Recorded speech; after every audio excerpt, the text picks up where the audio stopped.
ঢাকা রপ্তানি প্রক্রিয়াকরণ এলাকায় দুটি ইপিজেড পুরোপুরি উৎপাদনে আছে। মঙ্গলবার সকাল থেকে শ্রমিকরা কাজে যোগ দেয়।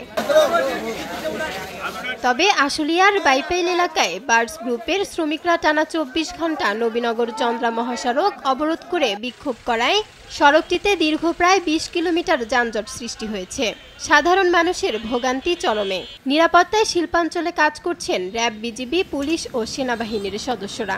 হাজার হাজার গাড়ি, লক্ষ লক্ষ মানুষের কষ্ট, কাঁচামালের গাড়ি, এতে লাখ লাখ টাকা দেশের ক্ষতি, কোটি কোটি টাকা দেশের ক্ষতি, এগুলো কখনো মানে নেওয়া যায় না। এটা অবশ্যই এই দেশের সরকারদেরকে, এই দেশের যারা দায়িত্বে আছে তাদেরকে এটা দেখা দরকার। আমরা নিরুপায় না হয়ে আজকে এই রাস্তায় নামিছি। এই লক্ষ লক্ষ মানুষ কষ্ট পাইতেছে, তার জন্য আমরা আন্তরিকভাবে দুঃখিত।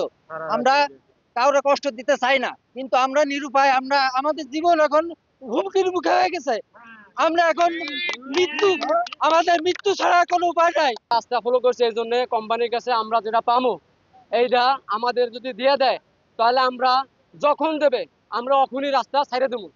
কিন্তু কোম্পানি এখন পর্যন্ত আমাদেরকে কিছুই বলে নাই, এবং কোম্পানি আমাদের কিছু আশ্বাসও দেয় নাই, নিঃশ্বাসও দেয় নাই, কিছুই বলে নাই। এবং সেনাবাহিনী তারাও এখন পর্যন্ত আসে নাই। গাজীপুরে ৫৮ ভাগ কারখানায় উৎপাদন স্বাভাবিক রয়েছে। বন্ধ রয়েছে ৫টি কারখানা। সকাল থেকে বকেয়া বেতন, টিফিন বিল, নাইট বিল ও হাজিরা বোনাস বৃদ্ধির দাবিতে ঢাকা ময়মনসিংহ মহাসড়কে বিক্ষোভ করে দুটি কারখানার শ্রমিকরা। অতি শীঘ্রই তাদের দাবি মেনে নেওয়া হবে এমন প্রত্যাশা তাদের। পুরুষ লোক নিতে আসে না, কাজ জানি, সব জানি, পুরুষ লোক নেয় না। না নিলে তো আমরা কি করে খামো? আমাকে বউ চাকরি করে আমাকে খাওয়াইবো। এই জন্য আন্দোলন মানে পুরুষ লোক না নিলে তো আন্দোলন লাগবে। আরো সামনে আরো হইব।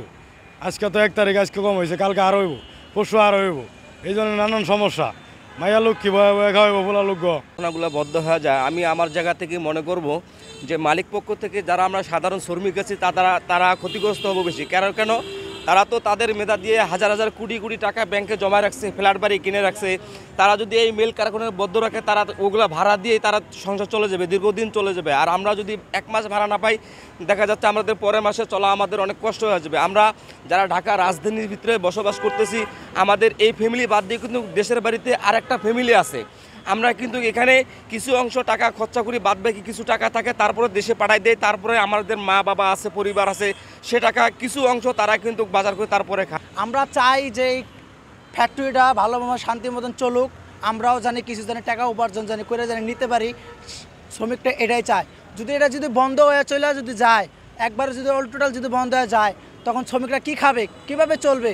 কলকারখানা ও প্রতিষ্ঠান পরিদর্শন অধিদপ্তর গাজীপুর জেলা কার্যালয়ের তথ্য বলছে, পুরো জেলায় সব মিলিয়ে নিবন্ধিত কারখানা রয়েছে ২৬৩৩টি। এর বাইরে অনিবন্ধিত কারখানা রয়েছে প্রায় ৪০০ থেকে ৫০০টি, যার সিংহভাগই এখন উৎপাদনে।